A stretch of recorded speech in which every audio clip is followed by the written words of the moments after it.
Since news today at the White House, a lot of different topics, Syria among them, what's happening next, the red line, America's credibility, Benghazi.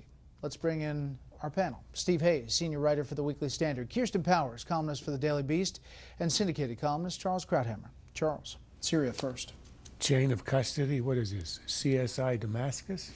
In the middle of a war, you expect a chain of custody in deciding if a weapon was used? Look, this is a president who sees himself as a liberal reformer. He remembers what happened to LBJ. He knows what happened. George Bush, you get involved in a foreign war, your presidency is ruined. And I think he has been determined from the first instant with Syria that he would not allow himself to be dragged in. I think the reason he put out this supposed red line about chemical weapons is that he imagined, A, it wouldn't be used, or that it was a way to actually postpone a decision until the future. And now that he has this kind of, he doesn't have an overwhelming instance as we had in the Saddam days where Saddam attacked a village from the air and killed thousands of people in one day. In the absence of that, I don't think he will allow any evidence to compel him to engage in military activity. I think that's where he starts from. And all of this stuff is dancing around it. He's not going to allow himself to get involved. Kirsten, 9 months ago, he said a red line for us is if we start seeing a whole bunch of chemical weapons moving around or being utilized, that would change my calculus. Today, it was a different calculus altogether. Yeah, look, I'm a big fan of getting all the facts before you do anything. I understand his point. You don't want to make mistakes, but the facts seem to be fairly clear here, and he's the one who drew the red line. This is a difficult situation, and I've been saying all along, it's hard to say what you can do in Syria, but if the president is going to come out, draw a red line, and then not act on it, what does that say to other people? What does that say to any other person in the future, any other country in the future when you come out and you say, don't cross this line? Once you have said that and the line has been crossed, you have to do something. Which is why perhaps tonight we're hearing from the White House that they're increasing or considering lethal aid increasing. There's going to be a lot of considering of a variety of proposals, and I don't expect that we're going to see much action on them. You don't even have to go back 9 months to find the administration contradicting itself on this. Go back to the briefing that was given to White House reporters last Thursday by a senior White House official. The president today at his press conference basically said, we don't know. We don't know anything. We don't know if it was the regime. We don't know anything about this. Last Thursday, a senior White House administration official said, we believe that any use of chemical weapons in Syria would very likely have originated with the Assad regime.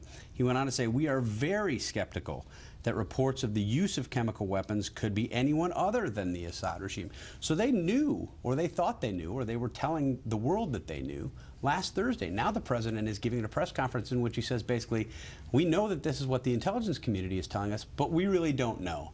That kind of a message to the world, I think, does tremendous damage to American credibility. Let's talk about Benghazi. The questions that we raise here, stories that we brought forward about a number of different survivors and whistleblowers tied to the Benghazi attacks coming forward, really getting lawyers that want to testify. Asked about that today. Ed, I'm not familiar with this notion that anybody's been blocked from testifying. So what I'll do is I will find out what exactly you're referring to. What I've been very clear about from the start is that our job with respect to Benghazi has been to find out exactly what happened, to make sure that U.S. embassies, not just in the Middle East, but around the world, are safe and secure, and to bring those who carried it out to justice. But I'll find out what exactly you're referring to. They've hired an attorney because they're saying that they've been blocked from coming forward. I'm not familiar with it. The president's not familiar with it. Lawmakers like Senator John McCain are. We are being told that these people are being intimidated. They're being told that it would be the end of their career if they come forward, and that's why we need to give them immunity. That's why we need a congressional investigation. The administration has lost its credibility. Charles. He hadn't heard about it. Nobody in the White House had heard about it. Nobody at the White House has access to Fox News. This is slightly incredible. And it's a rather weak response for the president. He knew he was going to be calling on Ed Henry as the first question because of his role in the White House, the Correspondents Association. He knew that Fox, or at least his staff knew, that Fox had broken the story, spent a lot of effort on the story and time on the story last night, and he pretends he'd never heard of it. Color me skeptical. Kirsten. I think it's very possible he hasn't heard of it, because I don't think this White House has really taken the Benghazi story all that seriously. And they may also have not told the president about it because they don't want him to have to answer any questions about it. This is a White House that actually has a pretty storied history of intimidating whistleblowers and prosecuting whistleblowers. So it's not something the president's going to want to talk about. I'm just really looking forward to the people coming forward so we can actually hear what they have to say. A couple of quick polls here, Steve. Benghazi cover-up question, then and now, from 2008 to now. There you see, is the Obama administration covering up what happened in Benghazi? Slight change down to now 46% yes, 43% no. Next question is, if necessary for the investigation, should Congress subpoena Benghazi survivors? Look at this, 67% say yes. I think a lot of people, like Kirsten, want to hear from the survivors of this attack. And I would say that if people were paying attention to every twist and turn of the story, those numbers would be much higher. I mean, it clearly looks like the administration is engaged in, at the very least, obfuscation, if not an actual cover-up. But I focused on another sentence that the president said, to bring those who carried it out to justice. Where are we on that question? We've had one suspect released by the Tunisians after we had limited access to him with a lawyer present. We've got another suspect who's been in Egyptian custody and they've denied us access to him. And we've got another suspect who's in some custody somewhere, but we don't know. I mean, it's been nearly 8 months. Where are we on this question of who perpetrated these attacks, and are we going to find them?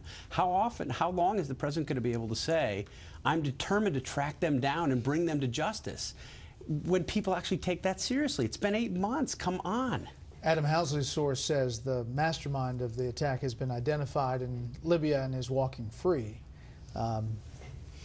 We'll see where this committee hearing goes. You think it'll be explosive? Look, as long as the press outside of this network ignores it, I'm not sure it will be. I mean, why hasn't anybody asked the president what's happening on the Libya investigation? And how can the president have a press conference 17 hours after you broke the story and pretend he hasn't heard of it? And nobody asks him about that. That's what I find astonishing. As long as the media don't want to look at this, as in the abortion trial and the Gosnell trial, it's not a story. Can I just say real quickly? Well, I mean, Ed Henry asked about it. This is though where you see the greatest manifestation of media bias. It's not in all of the thumbing of the scales. It's in the what's news question. And if you get eye rolls anytime you mention Benghazi among other reporters from mainstream outlets, this is the way that the story is going to be covered or not covered. I mean, this is how Gosnell started. It's changed a little bit now. Next up, President Obama's promises on Guantanamo Bay, healthcare reform, his warnings on the sequester, and the rest.